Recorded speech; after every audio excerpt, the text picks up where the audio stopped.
उसने झूठ बोल के शादी की और तू इतनी बड़ी बात को जाने कैसे दे सकता है? माँ चाहती है कि ये लड़की घर के बाहर निकले। ये बात मैंने आप लोगों से इसलिए छुपाई क्योंकि सरू का सच जानने के बाद आप सरू को जज करते, उसको अपनाने से मना कर देते। शायद उसको बातें भी सुननी पड़ती, इसलिए ना मैंने आप लोगों को सच बताया। सरू के दादी ने मांगी उससे माफी। वेद की मम्मी के सामने आया वेद का भी सच। सीरियल सरू का आने वाला एपिसोड बहुत ही ज्यादा ड्रामेटिक हो चला है। वाल आप देखेंगे कि कैसे जब सरू का सच वेद की मम्मी के सामने आ जाता है तो वो मेहमानों के सामने उसे घसीट कर घर से बाहर निकालने की कोशिश करती है। तभी वेद आता है और रोकता है अपनी मम्मी को और बातों ही बातों में वो ये बात बता देता है कि वो पहले से जानता था कि सरू बजाज परिवार की बेटी नहीं है, उसे गोद लिया गया है। ये बात सुनते ही वेद की मम्मी का खुद पर कंट्रोल नहीं रहता। वो तो जैसे एक जिंदा लाश बन जाती है कि उसका अपना बेटा उससे इतना बड़ा सच इतने दिनों तक छुपा रहा था। वेद का भाई आकर वेद की मम्मी को संभालता है और उसे कमरे की ओर ले जाता है। वेद भी उसके पीछे जाता है। सरू के पिता सारे मेहमानों से हाथ जोड़कर विनती करते हैं कि वे सारे अपने अपने घर चले जाएं और रोती बिलखती सरू के पास उसकी दादी जाती है और उसकी दादी उससे माफी मांगने लगती है क्योंकि सरू उसे बताती है कि मैंने पहले ही कहा था सबको सच बता दो, लेकिन आप नहीं मानी। और सरू की दादी कहती है कि मैं तो ये बस इस इंटेंशन से कर रही थी कि तेरा घर बस जाए, मुझे माफ कर दे।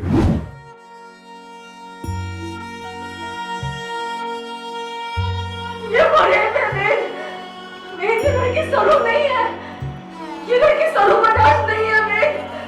मैं धोखा हो गया तेरे साथ, मैं धोखा हो गया। तो निकाल दे इस लड़की को इससे। मेरे पास प्रूफ है कि ये झूठी है। Shut up! उसने झूठ बोल के शादी की और तू इतनी बड़ी बात को जाने कैसे दे सकता है? माँ चाहती है कि ये लड़की घर के बाहर निकले। ये बात मैंने आप लोगों से इसलिए छुपाई क्योंकि सरू का सच जानने के बाद आप सरू को जज करते, उसको अपनाने से मना कर देते। शायद उसको बातें भी सुननी पड़ती, इसलिए ना मैंने आप लोगों को सच बताया, साथ ही साथ सरू को भी कहा कि किसी को सच मानो। सही मायने में सरू अपनी बोली लाती।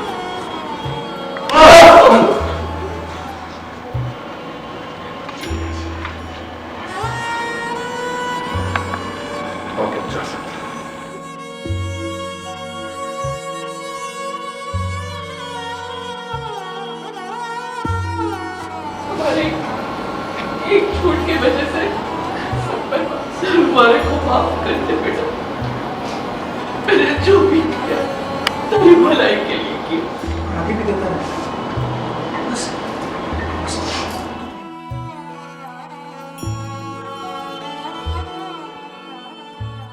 सीरियल सरू से जुड़े तमाम अपडेट्स को जानने के लिए टेली चक्कर को लाइक शेयर सब्सक्राइब जरूर करें।